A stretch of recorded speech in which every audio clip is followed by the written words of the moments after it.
Bonjour et bienvenue sur le site de Bon Bulletin, Bonne Note. Je m'appelle Daphné Donne et j'aide les femmes dont les enfants rencontrent des difficultés à l'école à modifier leur comportement. Bonjour, alors bienvenue dans ce nouveau podcast. Aujourd'hui c'est l'épisode numéro 16 et on va parler de timidité. Alors peut-être que votre enfant est extrêmement timide et que ça rend certaines situations difficiles pour lui ou pour elle. On pense à tort que la timidité en fait c'est un trait de caractère et que l'on ne peut rien faire pour changer ça. Eh bien je vais vous montrer ici que ce n'est pas vrai, alors je vais vous expliquer. En revanche, il y a un trait de personnalité que l'on ne peut pas changer, c'est le fait que l'on soit introverti ou extraverti. Alors qu'est-ce que ça veut dire exactement ? Eh bien que la façon dont on se ressource n'est pas la même. Il y a des personnes qui ont absolument besoin de voir d'autres gens, de parler avec eux, de rire avec eux pour se ressourcer. Ils ont besoin de partager avec un autre être humain ce qui les traverse, ce sur quoi ils travaillent. Bref, ils ont besoin des autres. Ça, ce sont les extravertis. Et puis, il y a aussi les introvertis, dont je fais partie, et qui, au contraire, ont vraiment besoin de se retrouver seuls avec leurs pensées pour se ressourcer. Et contrairement aux extravertis, les introvertis, eux, ils ont l'impression de perdre beaucoup d'énergie au contact des autres. Alors, ça veut pas dire qu'on n'a pas du tout besoin des autres, mais ça veut surtout dire qu'on a besoin avant tout de calme, de tranquillité, pour rester seul avec nous-mêmes. Alors moi, je m'amuse parce que je dis souvent à mes proches, si vous me donnez un contrat où vous me laissez seul tous les jours, absolument tous les jours, à partir du moment où je me lève jusqu'à 14h l'après-midi, je signe tout de suite. Parce que je sais que après que je sois parfaitement en accord avec ce que j'ai envie de faire, envie d'accomplir, envie d'être, après seulement j'aime les retrouver mes proches. Mais ça me demande beaucoup d'efforts et d'énergie de m'occuper d'eux avant d'avoir pu m'occuper de moi-même. Mon fils est exactement comme moi. Par contre, mon conjoint et ma fille, eux, ils sont à l'opposé. Ce sont deux extravertis, toujours pendus au téléphone à blablater, selon mon critère pour rien dire. Ils détestent tous les deux rester seuls, ils aiment s'entourer, être entourés, ils aiment qu'on les écoute, etc. Et puis aussi, ils sont extrêmement serviables, beaucoup plus que mon fils ou moi, puisque nous avons ce besoin de faire passer nos intérêts, c'est-à-dire notre tranquillité, avant de s'occuper des autres. Pour l'extraverti, eh bien, ça va ensemble. En se rendant utile pour les autres, ils en ressentent grandis et ressourcés. Donc voilà, ça c'était une petite parenthèse pour parler de cette chose qui est un vrai trait de caractère qu'on ne peut pas changer, c'est le fait que certaines personnes sont extraverties, c'est-à-dire qu'elles se ressourcent au contact des autres, et les autres sont introvertis, c'est-à-dire qu'on se ressource en restant seul avec nous-mêmes. Alors la bonne nouvelle évidemment c'est qu'on peut vivre ensemble, encore heureux. Maintenant la timidité, eh bien ça n'a rien à voir avec ça. Alors certains effectivement confondent le fait d'être timide avec le fait d'être introverti, mais ce n'est pas du tout la même chose. Notre besoin de nous ressourcer en restant seul, eh bien il est souvent mal interprété. Certains disent que nous ne sommes pas sociables ou qu'on se considère comme supérieur aux autres, mais ça n'a rien à voir. Pendant longtemps, moi aussi, je croyais que c'était de la timidité, le fait de ne pas avoir envie de parler avec ma voisine dans le train ou mon voisin dans l'avion, mais pas du tout.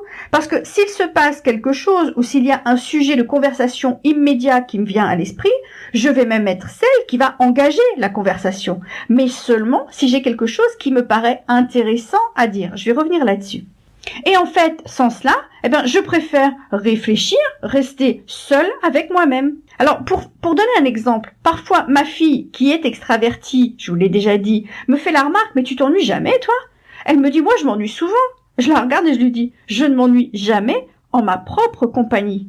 Mais si vous nous lâchez toutes les deux devant un groupe de personnes qu'on ne connaît pas, c'est définitivement elle qui paraît l'adulte et moi la gamine. Je sais pas quoi dire, quoi demander, je sais pas comment faire cette petite conversation. Alors quand je suis avec ma fille ou mon conjoint, il n'y a pas de problème en réalité. Je suis derrière eux, je suis couverte par leurs conversations, leurs blagues, leurs discussions, etc. Mais je vous l'ai dit au début de ce podcast, il y a une façon de changer tout ça. Ce sentiment de timidité que nous ressentons devant les autres, c'est une émotion. Et comme vous connaissez bien l'outil CFPR maintenant, vous savez que ce ne sont jamais les circonstances de notre vie qui créent nos émotions. Celles-ci sont toujours neutres, les circonstances de notre vie, et c'est en réalité les pensées que nous avons en tête qui, elles, créent les émotions que nous ressentons. Et donc, rechercher quelle est cette pensée qui nous vient en tête alors, devient très important. Et moi, la pensée qui me vient en tête souvent lorsque je suis face à des inconnus, c'est « je n'ai rien d'intéressant à dire ». Mais est-ce que vous vous rendez compte du paradoxe? Mon métier, c'est de parler au téléphone, en séance de coaching avec vous, de créer des podcasts où je vous parle de concepts qui sont super importants. Et la pensée inconsciente qui me vient immédiatement en tête si je n'y prends pas garde, c'est « je n'ai rien d'intéressant à dire ». C'est une pensée complètement inconsciente, parce que le reste du temps, j'ai bien l'impression d'avoir quelque chose de très intéressant à vous raconter. Ça occupe même toutes mes journées. Mais c'est une pensée filtrée qui essaye toujours de remonter à la surface. Alors maintenant, j'ai suffisamment d'expérience pour la voir venir, cette pensée, et la stopper avant même qu'elle ne me fasse me sentir timide ou anxieuse devant quelqu'un d'inconnu, d'accord ? Alors, par quoi est-ce qu'on commence pour en arriver à ce stade-là? Eh bien, on commence évidemment par prendre conscience exactement de ce qui se passe. Donc d'abord, il faut commencer par savoir si on est quelqu'un d'introverti ou si c'est le contraire, si on est quelqu'un d'extraverti. Ensuite, je vous ai probablement déjà dit dans ces podcasts que nos émotions sont des indicateurs. Donc là, on va encore utiliser l'émotion que l'on ressent comme un indicateur. Quelle est cette émotion? Comment est-ce qu'elle se comporte dans notre corps? Où est-ce qu'elle se situe dans notre corps? Est-ce qu'elle me donne chaud, froid? Est-ce qu'elle est lente ou rapide? Est-ce qu'elle est pesante? Bref, on essaye de découvrir l'émotion que l'on ressent dans la situation exacte où on a l'impression d'être timide, d'accord?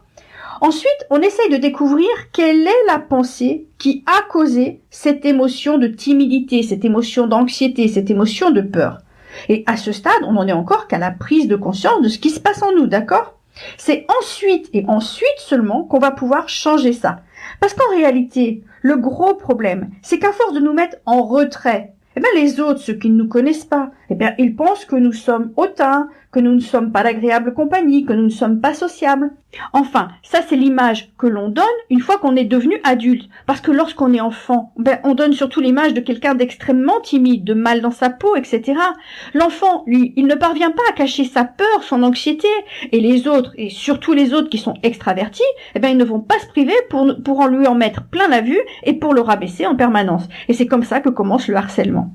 Bref, pour changer cela, et quel que soit notre âge, donc c'est valable pour l'adulte que nous sommes devenus ou pour l'enfant dont tout le monde se moque à l'école, pour changer ça, il suffit de changer la pensée que l'on a en tête.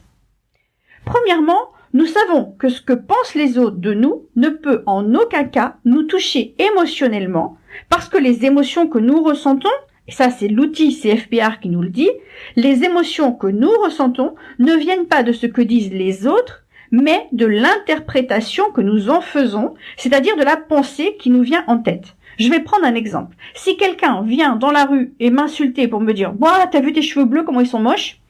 et que je n'ai pas les cheveux bleus, la première pensée qui va venir en tête, c'est « Ouah, il est complètement frappé dingue celui-ci, d'accord ?» Je vais absolument pas en faire quelque chose de personnel, parce que la première pensée qui va venir en tête, c'est que il a tort, d'accord ? Donc cet exemple, c'est vraiment pour vous montrer que même si quelqu'un est en train de se moquer de nous, la façon dont nous allons nous sentir face à cette moquerie ne va dépendre que de la pensée que l'on a en tête à ce moment-là. Je vais vous montrer juste après comment faire pour la changer.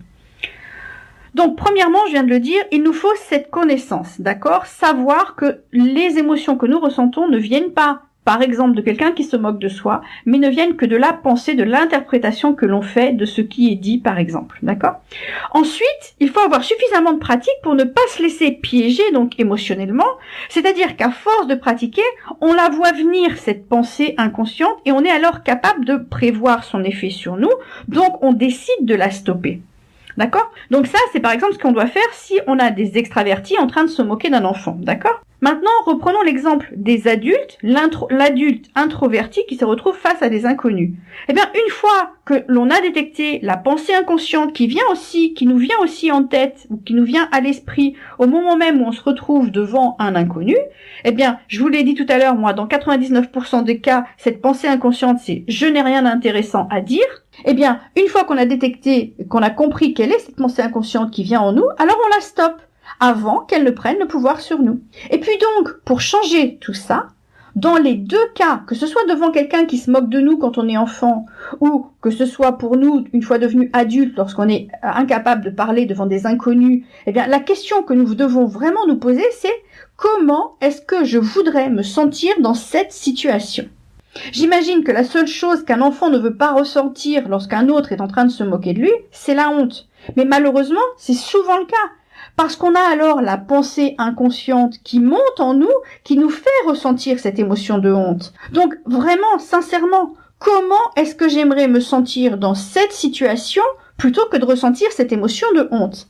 Donc par exemple, je pourrais choisir de me sentir compatissante pour celui qui est en train de se moquer de moi. Et donc, pour ressentir cette émotion de compassion que l'on a envie alors de ressentir, il suffit de rechercher une pensée, une nouvelle pensée, qui va déclencher en nous cette émotion de compassion. Pour moi, par exemple, ce qui me ferait sentir compatissante pour cette personne qui serait en train de se moquer de moi, ce serait quelque chose comme « Waouh, le pauvre, ça doit être difficile pour lui d'avoir si peu de connaissances de ce qui se passe en lui pour qu'il se sente ainsi obligé de rabaisser quelqu'un d'autre pour démontrer de sa propre valeur. Le pauvre, il sait rien faire d'autre. » Vraiment, ça serait une pensée qui me ferait sentir compatissante envers la personne qui est en train de se moquer de moi, au lieu de ressentir de la honte. L'émotion de honte, elle venait plutôt d'une pensée qui, en quelque sorte, lui donnait raison à celui qui se moque de nous. C'est-à-dire qu'on lui donnait raison, nous n'étions pas à la hauteur. On avait une pensée qui nous faisait croire que, effectivement, il avait raison, nous n'étions pas à la hauteur.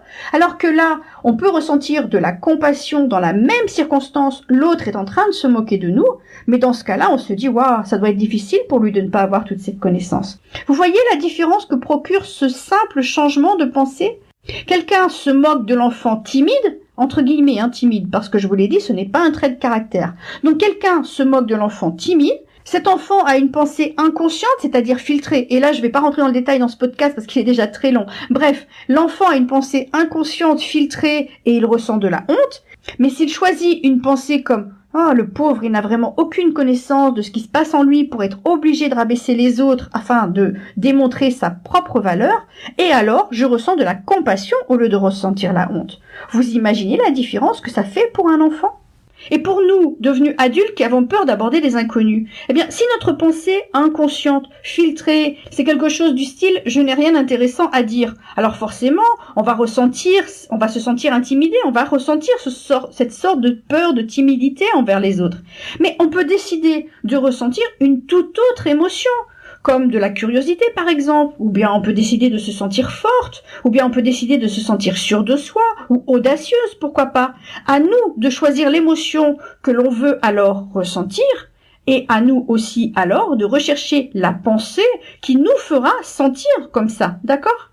Donc je vous laisse réfléchir à tout ça, j'espère que ça va en aider certains d'entre vous, et puis vraiment, si vous avez un enfant qui a justement ce genre de problème de timidité, dont les autres à l'école se moquent, qui est peut-être en surpoids aussi, je vous propose de prendre un rendez-vous pour une séance de coaching gratuite, parce que je vais créer un programme spécifiquement pour les problèmes de confiance en soi et de timidité pour les enfants. Donc je vous dis à bientôt, on se retrouve dans le prochain podcast, à bientôt, bye.